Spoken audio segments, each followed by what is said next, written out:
Karnataka model utter failure model అని అన్నారు మంత్రి హరీష్ రావు. ఇచ్చిన ఏ ఒక్క హామీని కాంగ్రెస్ అమలు చేయలేదని విమర్శించారు. కర్ణాటకలో 5 నెలల కాంగ్రెస్ పాలనలో 250 మంది రైతులు ఆత్మహత్య చేసుకున్నారని ఆరోపించారు.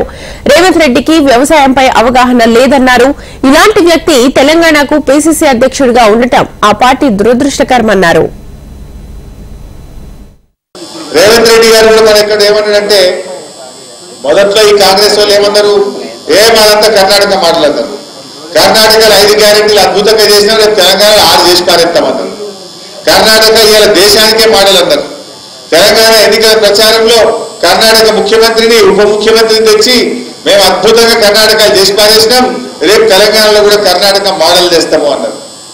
అన్ని విషయాలు బయటపడ్డాయి. Karnataka model utter failure model. కర్ణాటకలో యువశక్తి స్టార్ట్ కాలేదు, మహిళల స్కీమ్ సగమే అయింది, కర్ణాటకలో కరెంటే లేదు. కర్ణాటకలో ఈ 5 నెలల కాంగ్రెస్ ప్రభుత్వంలో 250 మంది రైతులు ఆత్మహత్య చేసుకున్నారు. కర్ణాటకలో రైతు బంధు బంద్ అయిపోయింది.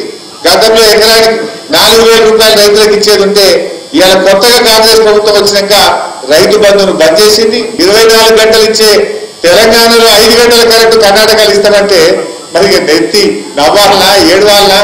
వీళ్ళ అజ్ఞానానికి ఇలా ఏమనుకోవాలో ఇలా ప్రజలు ఆలోచిస్తూ ఉన్నారు. అంటే వీళ్ళు తెలంగాణ ఉద్యమాన్ని, తెలంగాణ అమరవీరుల త్యాగాలను కూడా పట్ట పగలు కించపరిచే విధంగా, అవహేళన చేసే విధంగా ఇలా రేవంత్ రెడ్డి గారు కాంగ్రెస్ పార్టీ నాయకులు మాట్లాడుతున్నారు.